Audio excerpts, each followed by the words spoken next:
Hi, hello, வணக்கம். கடைசி வரைக்கும் கேளுங்கள். கால் நனையாமல் கடலை தாண்டலாம், ஆனால் கண்கள் நனையாமல் வாழ்க்கையை தாண்டவே முடியாது நண்பா.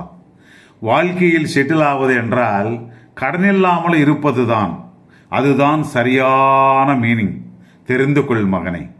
நாம் ஏதாவது தவறு செய்தால் கூட நம்ம நண்பர்கள் ஒருத்தர் 2 பேர் நம்ம கூட தொடர்பில் இருக்கலாம். ஆனால் கடன்காரனாகிவிட்டால் எவனுமே உன் கூட சேரவே மாட்டான். ஆடம்பரமாக கடன் வாங்கி செலவு செய்தால் அது ரொம்ப ரொம்ப தவறு நண்பா. மோசம் செய்தாலும் வருத்தப்பட மாட்டாங்க. அன்பாக இருப்பது போல நடித்தால் மட்டும் ரொம்ப வேதனைப்படுவாங்க நண்பா. உங்க கூட இருக்கிறவங்களுக்கு நீ பிடிக்கும் வரை நீ நல்லவன். ஆனால் ஒரு தடவை உனக்கு பிடித்த மாதிரி வாழ்ந்தால் மட்டும் உடனே அவங்க பார்வையில் நீ கெட்டவனாகி விடுவாய். பூச்செடிகள் வளர்வதற்கு அழகான தொட்டிகள் இல்லை தேவைப்படுவது, நல்ல வளமான மண்ணுதான் தேவை.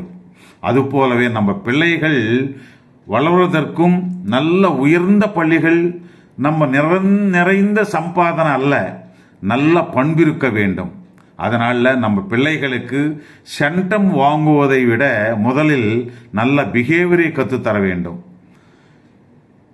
மனிதர்களுக்கு கர்வம் அகம்பாவம் இருக்கலாம். அவை எங்கே பயன்படுத்த வேண்டுமோ அதையும் தெரிஞ்சிருக்க வேண்டும். அளவுக்கு மீறி இருந்தால் உன்னிடம் பேசுவதற்கே ஆள் இருக்காது. ஒரு மனிதனுக்கு கெட்டவை பிடித்த அளவுக்கு நல்லது பிடிக்காது.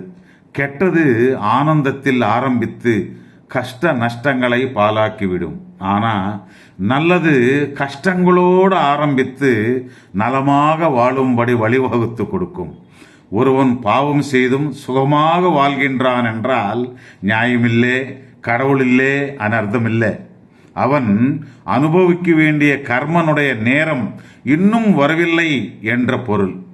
நம்ம தரத்தை எப்படி வளர்த்து கொள்ள வேண்டும் என்றால், ஃபார் எக்ஸாம்பிள், பால் இருக்கிறது, அதுக்கு ஒரு மதிப்பு இருக்கு. அதை தயிராக்கினால் அதுக்கு ஒரு மதிப்பு. அதை வெண்ணெய் ஆக்கினால் அதுக்கு ஒரு வேல்யூ. அந்த வெண்ணெயை நெய் ஆக்கினால் அதுக்கு ஒரு தனிப்பட்ட வேல்யூ. இப்படி அந்த பால் மாற மாற அதனுடைய தரம் எப்படி உயர்கிறதோ, add something addition to in our life. உன்னை பார்த்து சிரிப்பவன், அழுபவன், பின்னாடி பேசுபவன் எல்லோரும் நீ வெற்றி பெற்றனிக்கு உன்னை ஆகாயத்துக்கு தூக்கி விடுவதற்கு இவங்களே முதலில் இருப்பார்கள். வாழ்க்கைக்கு ஒரே ஒரு சிம்பிள் எக்ஸாம்பிள்.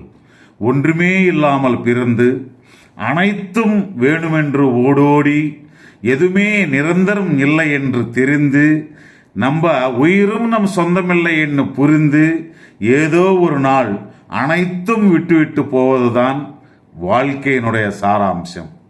தெரிந்து கொள் நண்பர்களே. தேங்க்யூ.